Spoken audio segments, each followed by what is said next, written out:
This is the Springfield XDM Elite OSP, 10mm with capacity.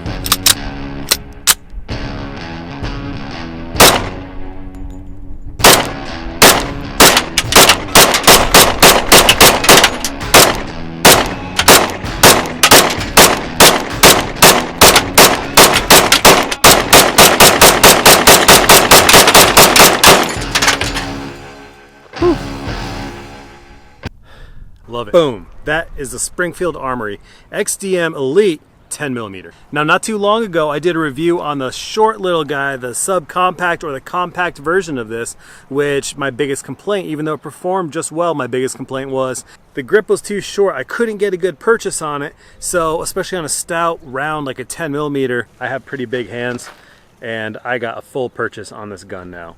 So that really helps with the recoil mitigation. Let's talk about a couple features. We are gonna go through the specs for you guys. I'm gonna give you some time in just a little bit. We'll play a little bit of music and I'll list the specs out for you so you can check them out for yourself. I'll try to call it out so you can skip that part if that's not your thing.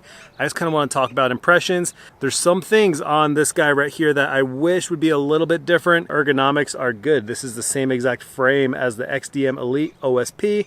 I did a review on that and I like that one a lot. Same build, same size, same angle, everything. So very comfortable gun, very comfortable grip angle.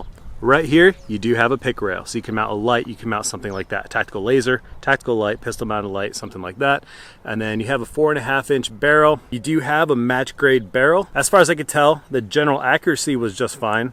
I didn't do any paper target hitting. All I've done was the steel torso target that I have. I try to shoot things quick, fast, see how it performs. So this did come with the HEX Dragonfly red dot. Makes a pretty good match with this guy. The only problem with this gun right here is it doesn't co-witness. One thing, if I could change from factory, is I would love for this to have a suppressor high sight option, just a tall iron sights, so you get a good co-witness with the red dot as well. You can see that sight is much lower than the height of the body of the red dot, so that is a drawback. If you put an optic on this thing, you're gonna have to either upgrade the sights or just expect it to not co-witness. It is what it is. As far as trigger pull, the trigger felt pretty nice. I did not weigh the trigger pull, but Springfields have a relatively soft trigger on their XDM series. Reset, not too bad.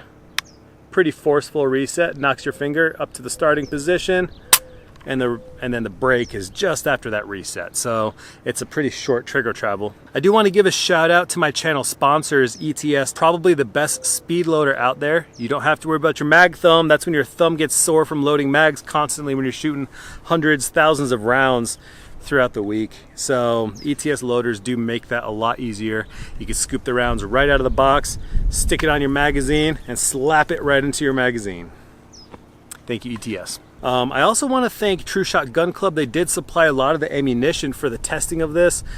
They do have 10mm in stock. Actually, as of filming, they just got a big shipment of it. I do have links to my blog where you can find those deals for True Shot and all that. I'm not linking directly to True Shot. I know the rules, YouTube.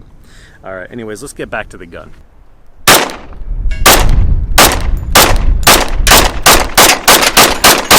So I'm gonna give you guys a little quick field impression. So I put probably around 200 rounds through this thing so far. Even though the 10mm is a much more powerful round than a 9mm, 45, 40 even, it's a very comfortable round to shoot. So overall, XDM Elite is actually a pretty cool shooter. Having this kind of power in a 16 round capacity or 16+1 capacity is pretty cool. You do have a grip safety / beaver tail safety, a signature thing on the XDM series, kind of like a 1911 grip safety. And then you do have a trigger safety as well. So combination grip safety with a trigger safety. You do have an ambidextrous slide release, which makes it really nice. So you can lock it up. And what I like to do when I release a slide is just kind of take both my fingers. I like to pinch both fingers and knock it forward. Otherwise, you can do pointer or, of course, your thumb. This is a 10mm with some serious capacity. I believe the website says it can hold 16 rounds. The magazine goes up to 15. I was able to stuff 17 inside this thing. I can stuff 17 rounds in this, and I can slap that inside the gun, which gets pretty tight. The problem is when you're trying to eject that, you can feel a lot of tension on that magazine release. So I think if you try to load it too much, probably can damage your mag release if you try to overstuff it too often, too much. I would stick to probably 15 or 16 rounds on this thing, which is an excellent capacity for a 10 millimeter. Don't forget guys, 10 millimeter is the best millimeter. I want to talk about overall impressions and overall shooting impressions. The gun shoots well. I did not have any failures related to the gun performance. There is one round when I did my shooting that the 10 millimeter round did not detonate. The primer was struck. I actually tried it in 2 different 10 millimeters to see, and no, sure enough, that round just had a bad primer. Then I ran about another 150 rounds through this new XDM 10 millimeter, and flawless, absolutely flawless, performed very well. Accuracy seemed just fine. Like I said, I didn't punch paper this time. All I did was smack steel. So I couldn't see if it was keyholing or anything like that. I don't think it was. It seemed to be plenty accurate. Now, 10 millimeter. It's a potent round. It's much spicier than a 9 millimeter. It's much spicier than a 40 cal, even a 45. Well, it's basically a 40 Smith & Wesson, but just long, like a 40 Smith & Wesson Magnum, more or less.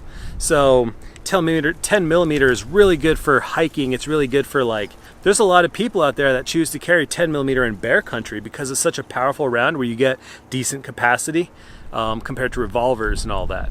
So yes, you can use 10 millimeter as a self-defense round. You can use 10 millimeter for home defense, all that stuff. The biggest thing is, like, number one, 10 millimeter is kind of stout. It's a spicy round. So if it's your first gun, you can get a 10 millimeter. I think it's a great round, but that kind of leads me right to number 2, which it's expensive.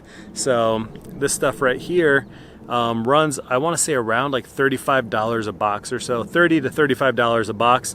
So over 50 cents, 60 cents a round or so, which is about twice the cost of 9 millimeter currently. So you can shoot a lot more if you have a 9 millimeter. That being said, 10 millimeter is a great round. I know I've said that multiple times. I told you guys I'd give you the specs for the gun, so I'm just going to wait and give you guys the specs. Here's some music for that too. Totally copied that idea from, like, True Shot Gun Club and Tactical Considerations. But it's a good idea because I don't have to talk about the specs. All right, enough specs. Very impressed by this gun. It's a good shooter. No failures except for that one round that just wouldn't fire from anything. It's just a bad round. I like the fact that it's optics ready, has good slide serrations. The slide serrations go all the way down the length of the slide. This is an awesome gun to have in your collection if you want to do some kind of hiking, if you just want more of a powerful tactical handgun. Thank you all so much. I'll see you guys later.